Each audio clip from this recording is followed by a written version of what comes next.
Anda kembali bergabung di Info COVID-19 terkini TVRI.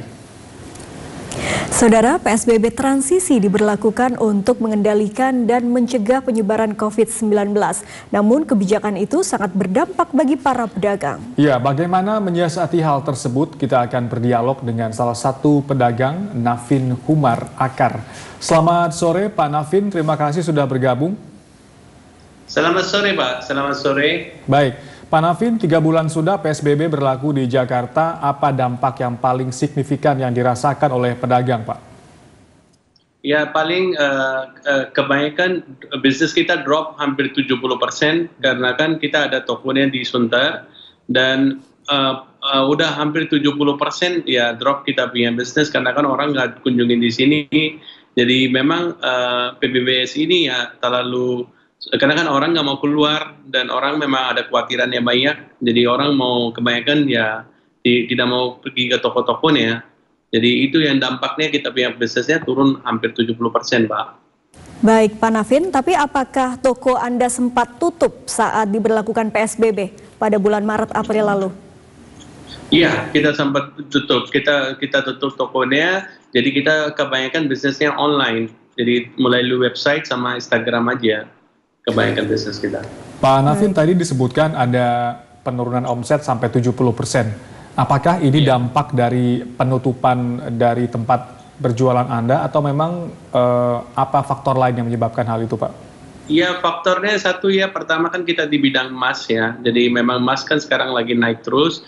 Jadi perhiasannya orang jarang mau beli ya, kebanyakan orang mau jual. Tapi kalau emas antam ya kebanyakan orang mau investment, mereka mau beli emas antam ya, itu yang naik.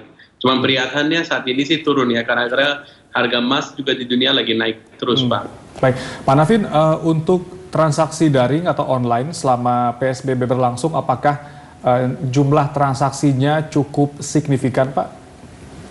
Iya, jumlah transaksi cukup bagus. Karena kan memang orang lagi kalau butuh barangnya, mulai lu online mereka tetap kalau percaya dia tetap beli barangnya, Pak. Jadi di rumah pun juga mereka kalau percaya ya mereka beli barang. Jadi kita setelah mereka beli kita anterin ke barang ke rumahnya. Oke, jadi berjualan melalui online itu melalui media sosial kah atau mungkin ada sebuah website yang bisa diakses begitu? Ya, kita ada website, kita ada 2 website, ada nkjewelry.com dan kita ada website nkmas.com. Jadi NK Jewelry kita jual semua perhiasan berlian dan perhiasan yang lain-lain. Kalau nkmas.com khusus untuk emas antam. Oke. Baik, Pak Nafin, sekarang juga kita sudah memasuki new normal, artinya kembali dibuka begitu. Dan bagaimana Anda melindungi para karyawan atau juga menerapkan protokol kesehatan seperti apa, Pak Nafin? Ya, kita kan ikutin sesuai dengan pemerintah, kan kita kan memang orang kalau masuk ke sini kan kita cek temperature-nya dan kita memang maintain masker. Di kantor pun juga semua harus wajib mesti pakai masker.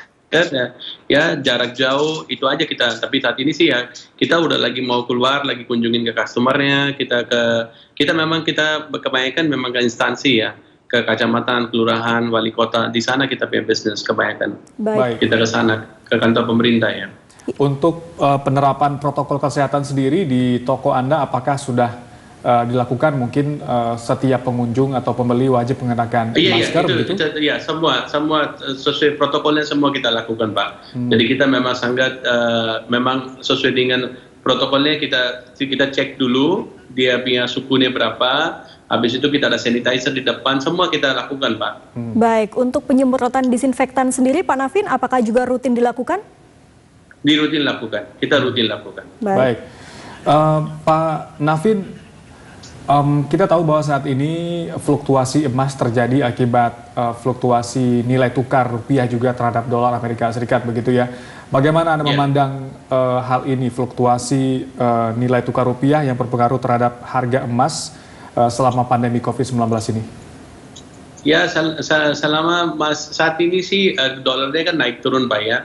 Sekarang sih dolar kemarin udah turun, sekarang lagi naik lagi. Kan udah hampir 14.600 ya. Tapi emas itu signifikan lagi naik, Pak ya. Jadi kemarin juga sekarang secara emasnya sih, secara saya lihatnya sih trennya lagi naik. Ini bisa lewat 1 juta juga per gram, Pak. Kalau 1-2 bulan secara saya lagi lihat, karena kan setiap hari kita bisa lihat emasnya sama perak, dua-duanya ya, lagi naik terus, Pak. Jadi trennya naik. Jadi itu nggak, saya rasa dunia, saya nggak tahu, kepercayaan ke emas lebih banyak ya di dunia secara saya lihat ya. Baik, artinya Pak Navin sendiri melihat untuk investasi emas dalam masa sekarang ini cukup bagus ya Pak? Oh cukup bagus, kita punya program-program memang kita lakukan, ada yang tabungan emas, arisan emas, sama tabungan plus, itu bagus, banyak orang memang senang. Online arisan juga kita, by online kita bikin, jadi kita kumpulkan banyak orang, habis kita bikin online, langsung siapa yang keluar arisan kita anterin emasnya ke tempatnya, itu juga lagi jadi bagus. Pak Navin, dengan harga emas yang tadi kita ketahui berfluktuasi begitu ya, apa perbedaannya dengan kondisi sebelum PSBB? Permintaan meningkatkah atau justru sebaliknya? Bagaimana supply demand emas sendiri Pak Navin? Saat ya memang supply sama demand emasnya sih, kalau secara saya lihat kan perhiasannya malah turun, tapi kalau untuk emas batangan antam ya itu naik Pak. Itu tetap kita ada permintaannya banyak Pak sekarang. Lagi naik Pak, all the way. Baik, Pak Navin, kembali untuk protokol kesehatan COVID-19 sendiri Pak, bagaimana Bapak melindungi emas-emas yang dijual, yang ada di etalase tersebut Pak? Apakah selalu rutin disemprot atau seperti apa? Iya, kita emasnya sih kan kita pertama ya kita semprot, dan kedua juga ya kalau kan Anda tahu kan perhiasan itu kan kita pakai hand glove ya, selalu kita pakai itu, dan kita sanitize. Itu yang kita lakukan, dan kedua juga ya kita memang semua protokolnya kita lakukan untuk sanitize, terus kita pakai cuci tangan juga sering, jadi kita memang sanitize, cuci tangan sama itu kan, apapun yang kita lakukan untuk kesehatan ya, jadi jangan sampai virus ini by tangan bisa spread kan. Baik, Pak Navin, kita bicara di skala yang lebih besar, kita tentu tahu bahwa investasi emas ini punya peluang tersendiri begitu ya, karena saat ini memang sedang marak investasi emas.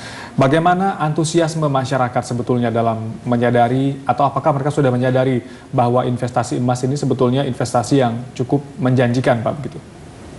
Ya, itu menjanjikan karena kan sebelum PBB kan sebelum ini 6 bulan yang lalu kan emasnya kan nggak signifikan naik ya. Jadi kita ada banyak customer yang ikutin tabungan emasnya, hampir mereka 30-40% mereka untung.